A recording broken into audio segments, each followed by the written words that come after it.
रात के 10 बज चुके हैं और मैं हूं आप सभी का अपना शावेज मलिक और हाजिर हूं आप लोगों के सामने फिर से एक क्राइम की कहानी को लेके, एक क्राइम की घटना को लेके। दोस्तों, आप सभी लोगों को मैं एक सूचना देना चाहता हूं कि पहले हमारी कहानी का जो समय था वो 10 बजे हुआ करता था। बीच में हमने 8 बजे कहानी डालना शुरू किया, लेकिन अब समय की किल्लत की वजह से हमारी जो स्टोरीज हैं, हमारी जो कहानियाँ हैं, वो आप लोग को रात 10 बजे मिला करेंगी। तो दोनों ही चैनल पर कहानी रात 10 बजे आएगी, आप लोग अप टू डेट रहिएगा। और दोस्तों, बात करें आज की कहानी की, तो आज इस वीडियो के अंदर मैं आप लोग को टोटल 2 कहानी सुनाऊंगा। इन दोनों ही कहानियों के अंदर अलग अलग पहलू हैं, अलग अलग तरीके हैं, लेकिन यकीन मानिए दोस्तों, जब आप लोग इन दोनों स्टोरी को सुनेंगे तो आप लोग सोचने और समझने में मजबूर हो जाएंगे कि ऐसी चीज़ों को अगर समय रहते रोका जाए तो एक नहीं बल्कि कई जिंदगियां तबाह बर्बाद होने से रुक सकती हैं। बात करें दोस्तों पहली कहानी की, तो पहली कहानी की शुरुआत होती है उत्तर प्रदेश की राजधानी लखनऊ से। और इसी लखनऊ के अंतर्गत एक थाना पड़ता है, पारा थाना। और इसी पारा थाने के अंतर्गत एक व्यक्ति रहा करते हैं जिनका नाम है शिवदीन। शिवदीन का एक बेटा है जिसका नाम शिव प्रकाश है। शिव प्रकाश जिसकी शादी सविता के साथ में हो चुकी है। शादी को काफ़ी ज़्यादा समय भी गुजर चुका है। शिव प्रकाश और सविता, इन दोनों के टोटल 2 बच्चे हैं। जो बड़ा वाला बेटा है उसकी उम्र 10 साल के आसपास है और जो छोटा बेटा है उसकी उम्र 7 साल के आसपास है। जो शिव प्रकाश है ये परिवार के मुखिया हैं और मेहनत मजदूरी कर कर अपने परिवार का गुजर बसर करते हैं। हालांकि परिवार में पैसे तो बिल्कुल नहीं है, लेकिन जैसे तैसे जो शिव प्रकाश है ये अपने परिवार का भरण पोषण बमुश्किल करते हैं। सारी ही चीज़ें इस परिवार में जैसे चलना चाहिए थे एक्यूरेट वैसे ही चल रही थी। लेकिन इसी बीच में एक तारीख आती है 20 जुलाई साल 2025 में। और इसी 20 जुलाई साल 2025 को जो शिव प्रकाश का घर होता है, रात तकरीबन 2:30 बजे के आसपास अचानक से इस घर से रोने और चीखने की आवाज़ें आने लगती है।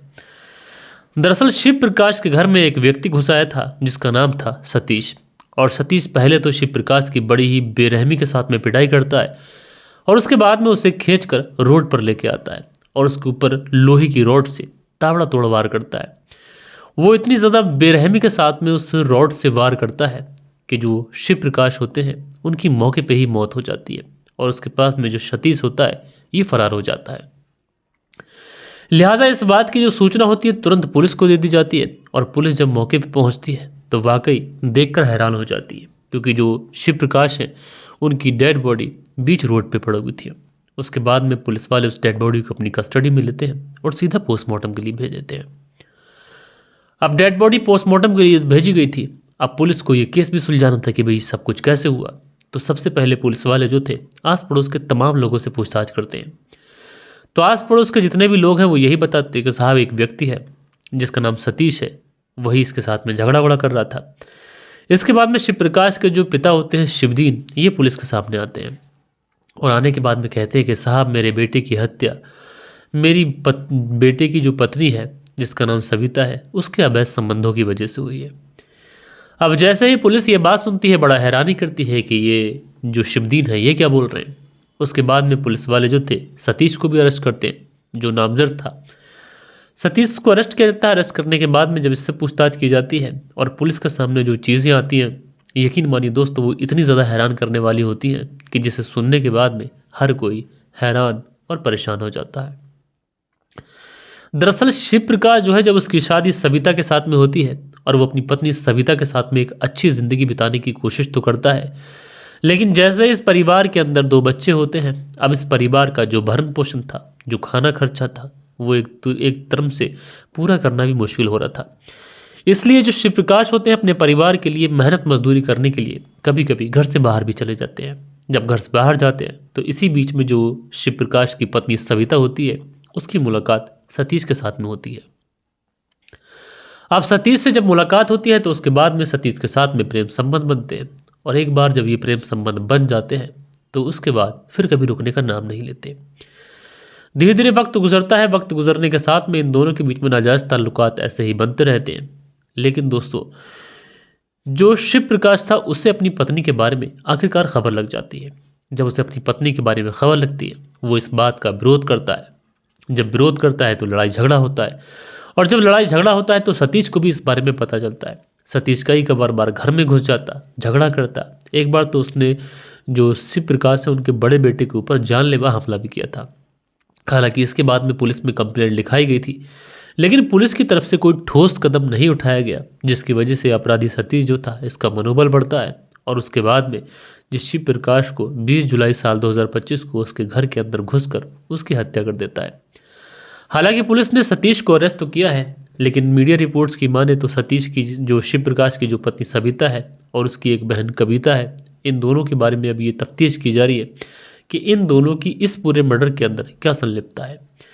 बहरहाल दोस्तों, इस कहानी के अंदर आप लोगों ने देखा कि एक पत्नी है, वो अपने पति के साथ में अच्छी खासी ज़िंदगी गुजार रही है, लेकिन पति पत्नी के बीच में झगड़ा होता है और प्रेमी इस बात का फ़ायदा उठाता है और वो सविता के पति का कत्ल कर देता है।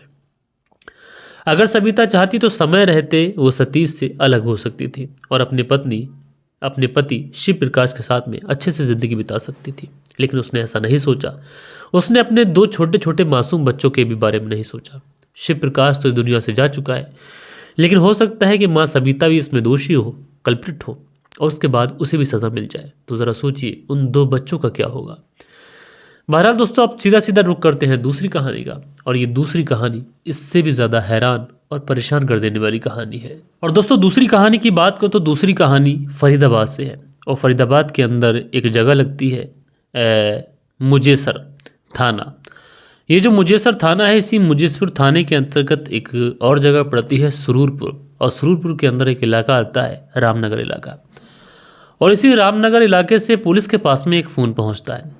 फ़ोन करने वाला व्यक्ति बताता है कि साहब, एक घर के अंदर एक व्यक्ति की गर्दन पर फावड़े से प्रहार किया गया है, जिसके बाद उसकी हालत बहुत ज़्यादा गंभीर है और हम उसे लेकर हॉस्पिटल जा रहे हैं। अब जैसे ही ये सूचना पुलिस को मिलती है, पुलिस तुरंत उस हॉस्पिटल की तरफ भागती है। लेकिन दोस्तों, जब तक उस व्यक्ति को हॉस्पिटल लेके जाया जाता है, जब तक उस व्यक्ति की मौत हो जाती है। लिहाजा उसके बाद में पुलिस भी जब मौके पर पहुंच जाती है और डेड बॉडी का पंचनामा करने के बाद में जब डेड बॉडी को पोस्टमार्टम के लिए भेजा जाता है, तो सबसे पहला सवाल वहाँ पर जो लोग मौजूद थे, जो इस व्यक्ति को लेकर आए थे, उनसे किया जाता है। उनसे पूछा जाता है कि ये व्यक्ति कौन है। तो बताया जाता है कि ये व्यक्ति शंभू है। और जब ये पूछा जाता है कि शंभू है, कहाँ का रहने वाला है, सारी चीज़ें सिलसिलेवार तरीके से बताई जाती हैं।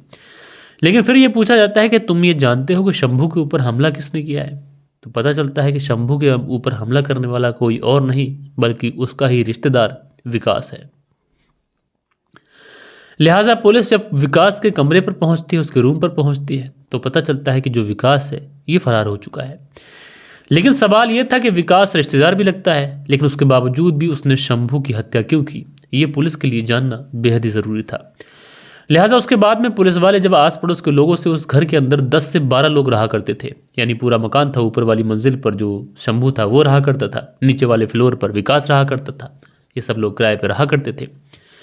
लिहाजा जब तमाम लोगों से पूछताछ की जाती है तो पुलिस को यहाँ से बड़ी अजीब चौंकाने वाली बात पता चलती है।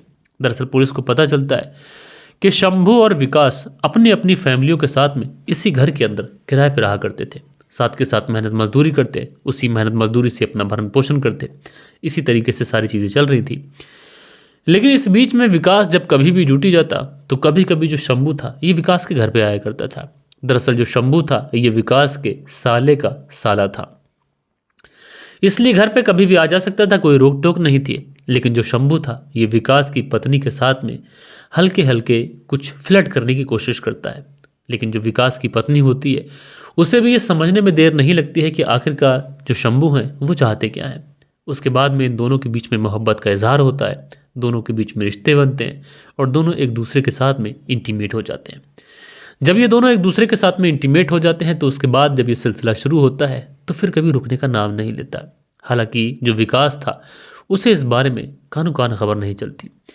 लेकिन दोस्तों इसी रविवार की बात है, विकास जब अपने काम से लौटता है तो देखता क्या है कि उसकी जो पत्नी है उसके ही साले के साले शंभू के साथ में आपत्तिजनक हालत में है।